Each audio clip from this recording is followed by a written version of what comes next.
बढ़ते हैं, अगली खबर का रुख करते हैं। हम बात कर रहे थे वक्फ संशोधन बिल की। जी हां, लोकसभा में पेश हुआ है वक्फ संशोधन बिल 1995।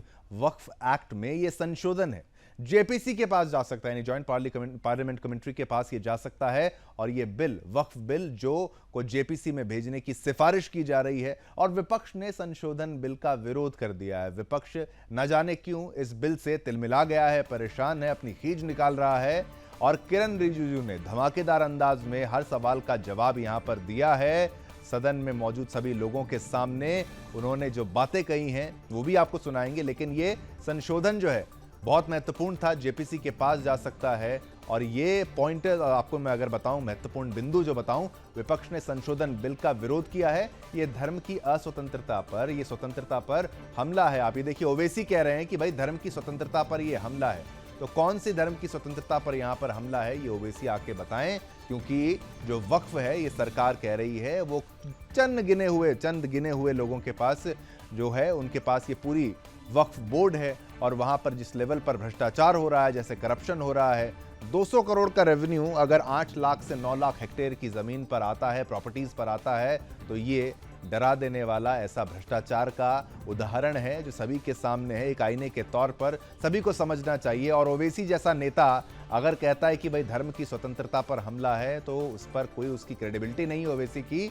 और फिर से आपको बता दें कि वक्फ पर हम तो ये मांग करते हैं कि होना ही नहीं चाहिए वक्फ, लेकिन अगर इसमें संशोधन किया जा रहा है तो संशोधन से अब विपक्ष परेशान है। तो इससे आपको समझना चाहिए कि विपक्ष किस तरीके से यहां पर तुष्टीकरण की राजनीति हमेशा से करता आया था। उनका मकसद केवल और केवल यहां पर मुस्लिम वोट को साधना था। तो ये समर्थन वाले आपको दिखा रहे हैं और विरोध वाले, आप हमारी टीवी स्क्रीन को देखेंगे तो बेहतर समझेंगे। जेडीयू समर्थन में है, एलजेपी समर्थन में है चिराग पासवान की, समर्थन में टीडीपी जो है चंद्रबाबू नायडू की पार्टी, वो भी यहां पर समर्थन में है। और साथ साथ में एनसीपी, अजीत पवार गुट, ये आपको दिखेगा ये समर्थन में। विरोध कांग्रेस कर रही है, समाजवादी पार्टी कर रही है, अखिलेश यादव विरोध कर रहे हैं, और एएमएम पार्टी के अध्यक्ष ये ओवैसी जो है वो तो कर ही रहा है। और विरोध में एनसीपी, शरद पवार, कांग्रेस। तो गरीब मुसलमानों को हक मिलेगा, ये किरण रिजिजू कह रहे हैं। अगर गरीब मुसलमानों को हक मिलेगा तो विपक्ष को क्या परेशानी, ये हमारा सवाल है। और बिल सोची समझी साजिश बता रहे हैं, राजनीति बता रहे हैं अखिलेश यादव। क्या अब ये मास्टर स्ट्रोक के रूप में देखा जाएगा बीजेपी सरकार के द्वारा, जो ये बिल को लाने की बात, इसमें संशोधन को लाने की बात, ये आने वाला वक्त बताएगा। लेकिन साफ तौर पर उसमें महिलाओं का होना, बोर्ड में विधायक, सांसद, आईएएस, बोर्ड में वकील और बुद्धिजीवी भी शामिल होंगे। और सुन्नी और शिया के अलग अलग वक्फ बोर्ड, ये देखिए, ये सारे पहलू आप देखिए। देश में करीब 32 वक्फ बोर्ड हैं। काफी मुसलमानों के द्वारा भी स्वागत किया गया। 1954 में अधिनियम पारित हुआ था। वक्फ एक्ट संपत्ति के रखरखाव का काम जो है वो आपको बता दें 2013 में भी इसमें संशोधन हुआ था, बहुत जल्दबाजी में।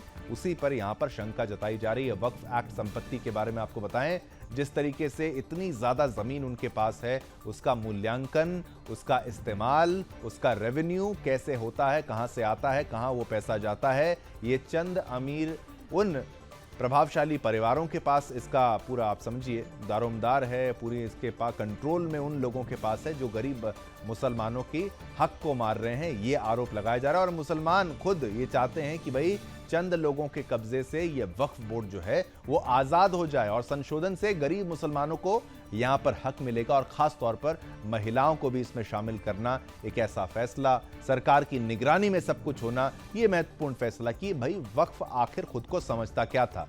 देश के हिसाब से, देश के कानून के जो पूरे सिस्टम के बीच में रहते हुए एक अलग से अपना सिस्टम चलाना। और आप ये समझते होंगे कि वक्फ इतना शक्तिशाली बना दिया गया था कि अगर वो किसी ज़मीन पर उंगली रखता है और वक्फ अगर बोर्ड की तरफ से कहा जाता है कि ये ज़मीन हमारी है, वक्फ की है, तो उस व्यक्ति को ये वक्फ बोर्ड के सामने साबित करना पड़ेगा, और वो बेहद कठिन है, कोई कोर्ट नहीं जा सकते थे आप। तो अब ये सब कुछ, ये जो संशोधन किए जाएंगे, अब उन्हीं की तस्वीर अब आपको दिखा रहे हैं कि भाई सदन में ये चीज़ जो आ चुकी है। और अब लोकसभा की ये तस्वीर भी आप देखिए, जहां पर किरण रिजिजू जवाब दे रहे हैं। और किसने विरोध किया है ये नहीं बताना चाहता हूं। इस बिल का समर्थन कीजिए, करोड़ों लोगों का दुआ मिलेगा।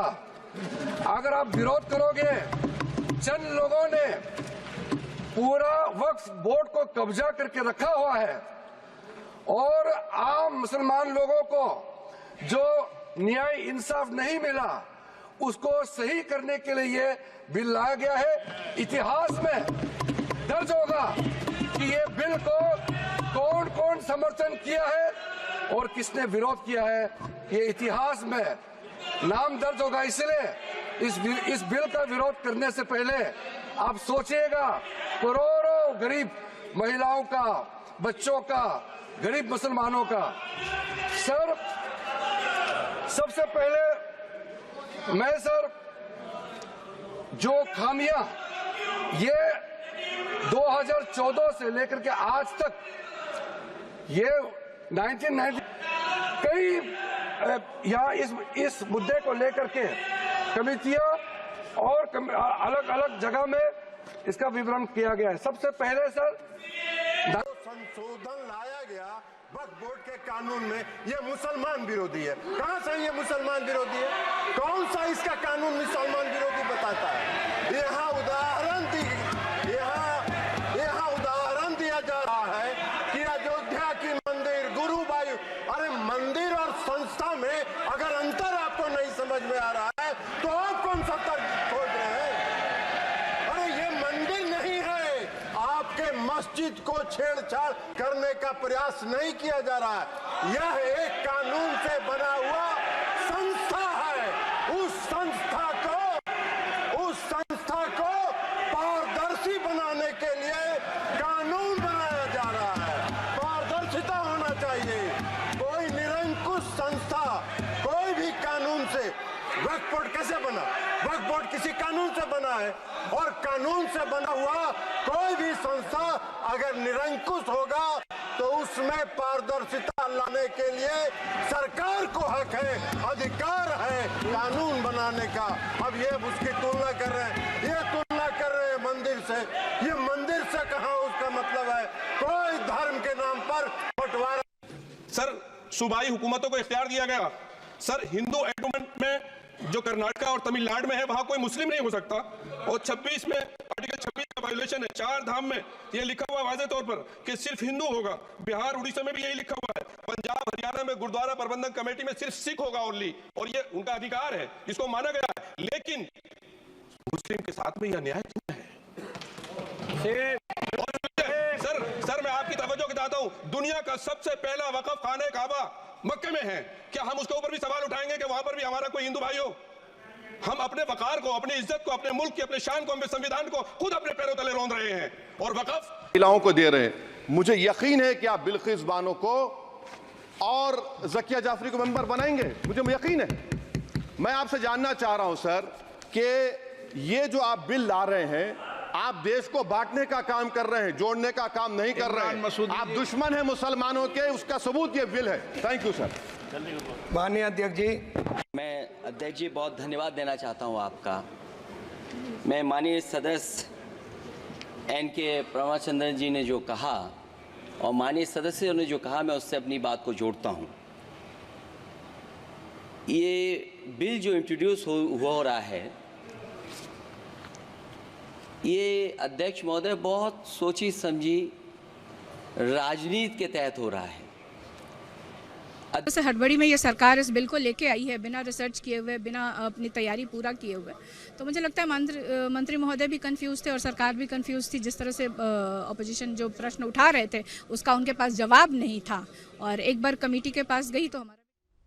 एक छोटा सा ब्रेक लेंगे, ब्रेक के उस पार